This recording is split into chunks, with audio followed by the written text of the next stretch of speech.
ప్రముఖ సినీ నిర్మాణ సంస్థ సన్ పిక్చర్స్ బ్యానర్ పై పాపులర్ ప్రొడ్యూసర్ కళానిధి మారన్ నిర్మించిన చిత్రం కూలీ.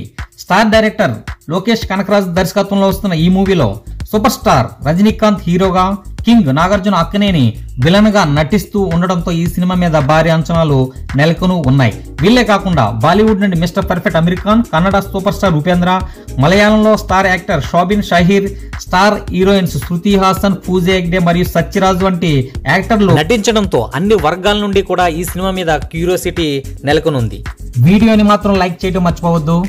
ఇదే కాకుండా ఇప్పటి వరకు రిలీజ్ చేసిన పాటలు ఈ మూవీపై అంచనాలు ఆకాశానికి తాకేలా చేశాయి. ఇక సెన్సార్ రిపోర్ట్ ప్రకారం ఈ సినిమాలో హింస, యాక్షన్, రక్తపాతం ఎక్కువగా డామినేషన్ చేసింది అని వార్తలు వస్తూ ఉన్నాయి. దీనికి దర్శకుడు లోకేష్ కనకరాజ్ స్పందిస్తూ వైలెన్స్ విషయంలో ఎలాంటి కాంప్రమైజ్ ఉండదు, ఫ్యామిలీ ఎమోషన్స్ ఎలివేట్ కావడానికి వైలెన్స్ కీలకం కాబట్టి సెన్సార్ వారు అభ్యంతరాలు తెలిపినా మాకు పర్వాలేదు అని చెప్పడం జరిగింది. దాదాపు 28 సంవత్సరాల తర్వాత రజనీకాంత్ నటించిన సినిమాకి ఏ సర్టిఫికెట్ రావడం జరిగింది. ఈ సినిమాలో రజనీకాంత్ పేరు దేవా అని ఫస్ట్ హాఫ్ అంతా ఫ్యామిలీ డ్రామా ఉంటుందని, సెకండ్ హాఫ్ అంతా యాక్షన్ ఎక్కువగా ఉంటుందని సెన్సార్ రిపోర్ట్ ద్వారా తెలుస్తోంది. రజనీకాంత్ ఈ సినిమాలో తన పవర్ ప్యాక్డ్ పెర్ఫార్మెన్స్ తో దుమ్ము దిలిపారని తెలుస్తా ఉంది. కథా స్క్రీన్ పే యావరేజ్ గా ఉన్నా కూడా సినిమా చివరి 30 నిమిషాలు ముఖ్యంగా క్లైమాక్స్ సినిమాకు అతిపెద్ద హైలైట్ గా నిలిచిందని చెప్తా ఉన్నారు. ఇక రజనీకాంత్ అభిమానులు అయితే పండుగ చేసుకోవచ్చు అని కూడా మనకి రిపోర్ట్ ద్వారా తెలుస్తా ఉంది. ఇక నాగార్జున విలన్ పాత్ర అదరగొట్టింది అని కూడా వాళ్ళు చెప్పడం జరిగింది.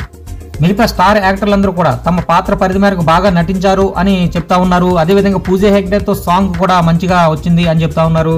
మొత్తం మీద ఈ రివ్యూ వల్ల సినిమా మీద మరింత అంచనాలు పెరిగాయి. అయితే సినిమా ఆగస్టు 14న రిలీజ్ కాబోతా ఉంది. రిలీజ్ అయిన తర్వాత ప్రేక్షకులు ఏ విధంగా తీర్పిస్తారో మనం వేచి చూడాలి. ఈ వీడియోని లైక్ చేయండి. మరిన్ని అప్డేట్స్ కోసం మా ఛానల్ సబ్స్క్రైబ్ చేయండి, షేర్ చేయండి. Thank you all.